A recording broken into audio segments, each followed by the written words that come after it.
Hello, I am Shobhit Bhatta and today I am here to discuss some facts about the COVID-19 with you all guys. So let's start.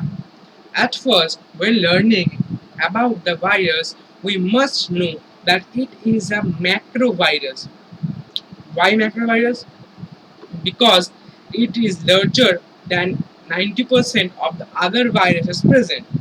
So, as it is a macrovirus, so it can't go into the marks and pass the marks and enter our nose or mouth. So doctors, scientists, and the government always tell that we must wear masks. As you have all seen the graphical diagram of the virus, you can easily understand that it is a circular virus, or we can say it's a radial virus. And you can also easily understand from the diagram that the body of the virus contains some certain type of spikes. The spikes, that particular spikes is known as the spikes protein, because the spike is made up with a special type of protein that helps the virus to block our lungs.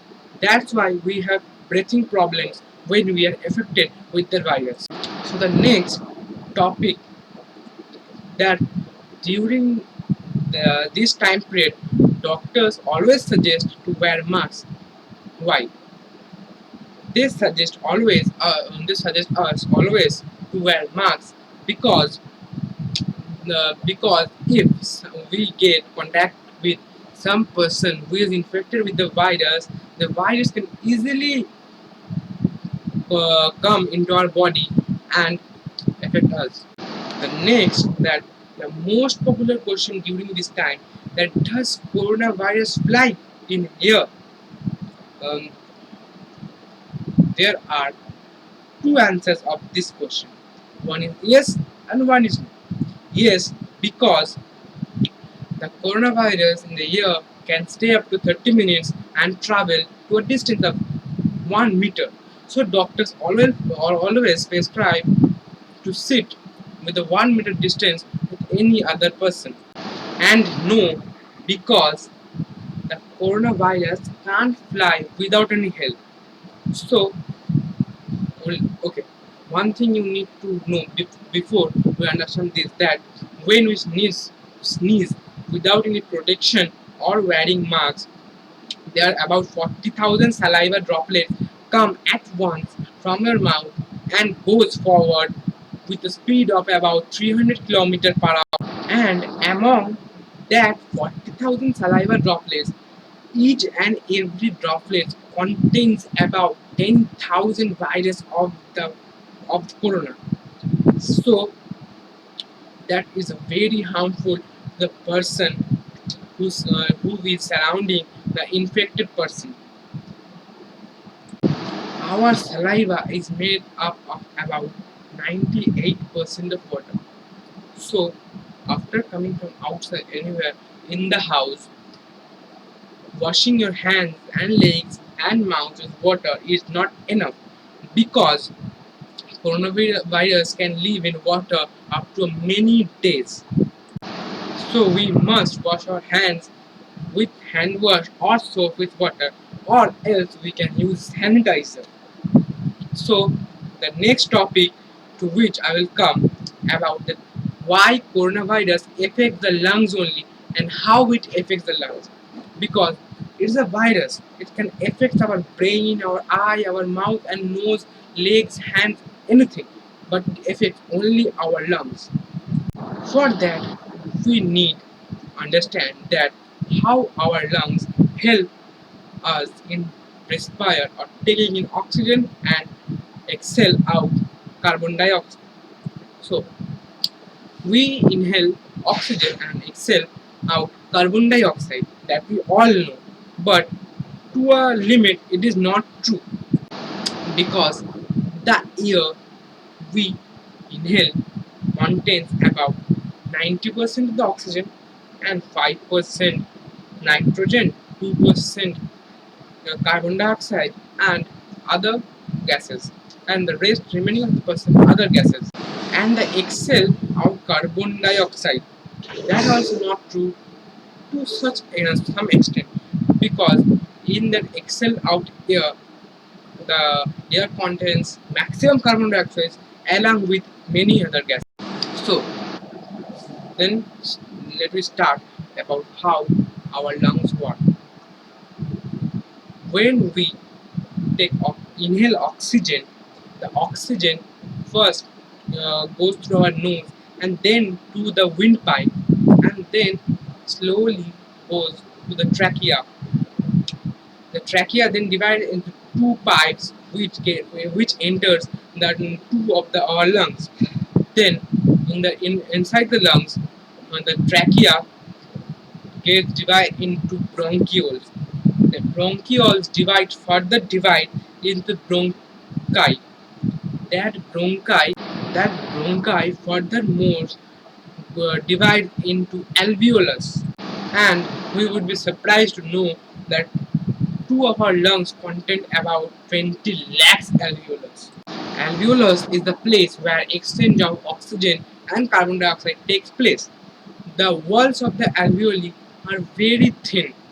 It's so thin that oxygen and carbon dioxide can smoothly pass through its walls.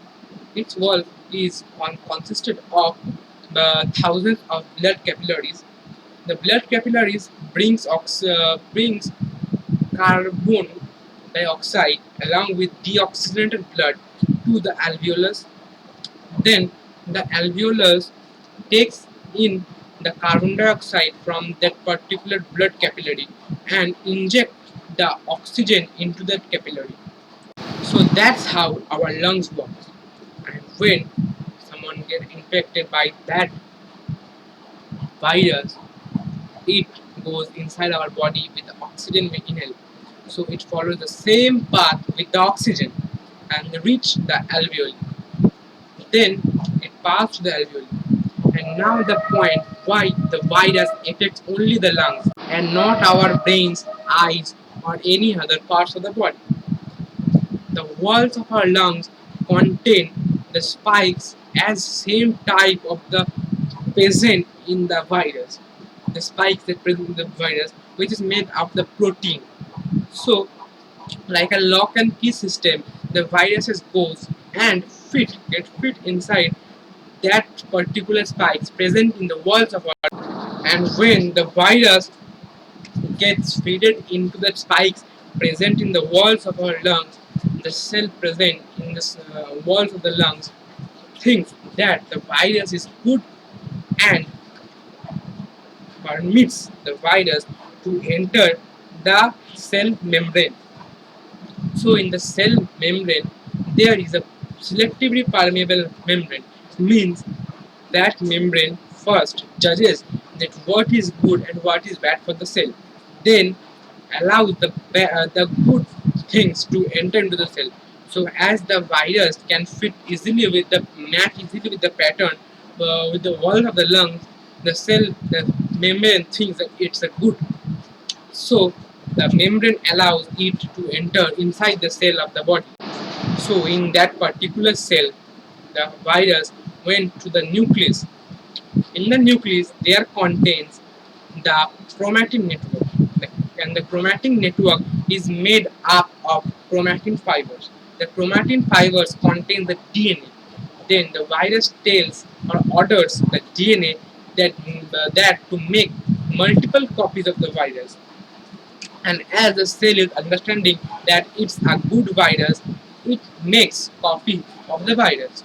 And the cop- when the virus when the DNA make the copy of the virus, they made the virus of the large quantity.